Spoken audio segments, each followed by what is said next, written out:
दोस्तों नमस्कार। मैं कुलेश मंडल मेरी पुस्तक सफलता का सरल मार्ग का अध्याय 3 बताने जा रहा हूँ। इसमें स्वास्थ्य के बारे में बात करने जा रहा हूँ। तो आइए स्वास्थ्य के बारे में विस्तार से जानते हैं। अपने सपनों को साकार करने के लिए असंख्य सकारात्मक सोच वाले लोग संपूर्ण विश्व में इस सिस्टम से जुड़े हुए हैं। आप भी अपने सपनों को साकार कर सकते हैं। सबसे पहले बात करते हैं स्वास्थ्य की, यानी संपूर्ण स्वास्थ्य की। मनुष्य को सही तरीके से जीने के लिए चाहिए संपूर्ण स्वास्थ्य, तभी जीवन का आनंद ले सकते हैं। कहावत है, स्वास्थ्य ही संपद है। यदि संपूर्ण स्वास्थ्य की बात किया जाए तो संपूर्ण स्वास्थ्य इस प्रकार होती है। पहला, फिजिकल हेल्थ, प्राकृतिक स्वास्थ्य। दूसरा, इंटेलेक्चुअल हेल्थ, बहुत शक्तिपूर्ण स्वास्थ्य। तीसरा, इमोशनल हेल्थ, भावुक स्वास्थ्य। चौथा, सोशल हेल्थ, सहानुभूतिपूर्ण स्वास्थ्य। पांचवा, स्पिरिचुअल हेल्थ, जैसे ईश्वर में विश्वास। अतः स्वास्थ्य को पूर्ण रूप से स्वस्थ रखने के लिए हमें निम्न कार्य करना है। पहला, पॉजिटिव एटीट्यूड, सकारात्मक सोच रखना है। सकारात्मक सोच वाला व्यक्ति निरंतर स्वयं का मूल्यांकन और सुधार करते रहते हैं। सकारात्मक सोच पर आगे विस्तार से लिखा गया है। दूसरा, रेस्ट, कार्य करने के उपरांत पर्याप्त विश्राम करना है।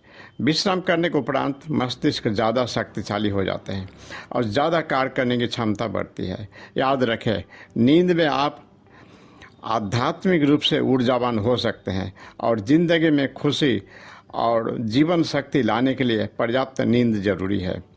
तीसरा, एक्सरसाइज, नियमित व्यायाम करना है।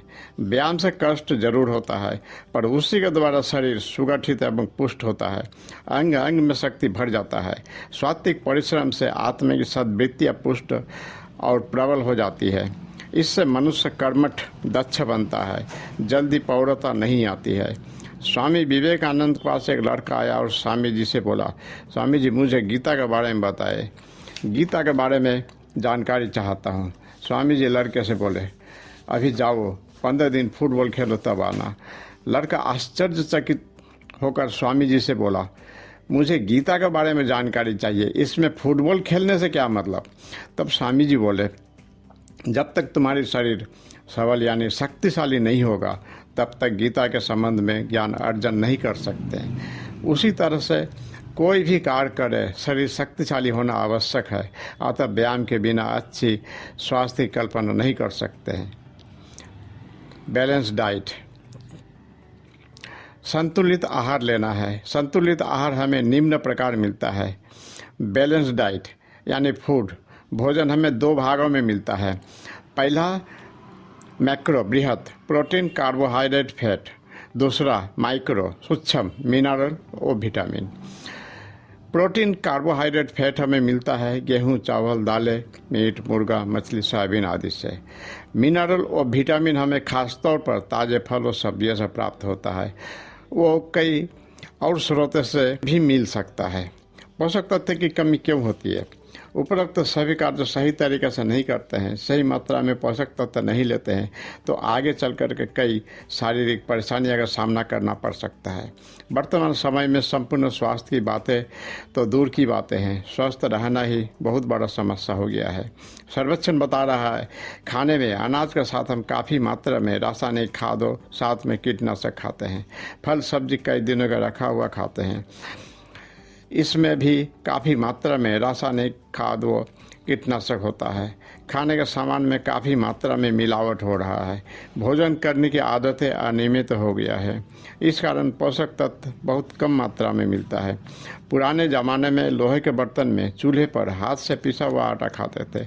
रासायनिक खाद, कीटनाशक दवाई का प्रयोग नहीं होता था, जिससे पोषक तत्व पूरा मिलता था। आज के समय में खेत से थाली तक खाना आते आते लगभग 75% पोषक तत्व नष्ट हो जाते हैं।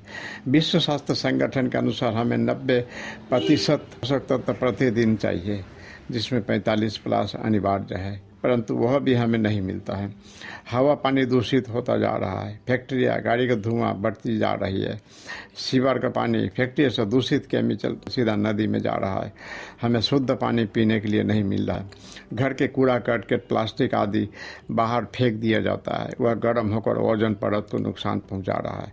पर्यावरण दूषित होता जा रहा है और प्रदूषण बढ़ता ही जा रहा है, जैसे ध्वनि प्रदूषण, वायु प्रदूषण, भू प्रदूषण, जल प्रदूषण आदि। इससे प्रभावित केवल मानव ही नहीं अपितु पेड़ पौधे, पशु पक्षी सभी हो रहे हैं। काफ़ी हद तक कोल्ड ड्रिंक्स, फास्ट फूड जिम्मेदार है। यह केवल भूख को शांत करता है और शरीर को कमज़ोर बनाता है, जिससे तनाव बढ़ता ही जा रहा है। इसे कम करने के लिए कई लोग धूम्रपान, अल्कोहल का सहारा लेते हैं, जिससे शरीर में निरंतर पोषक तत्व की कमी होती जा रही है।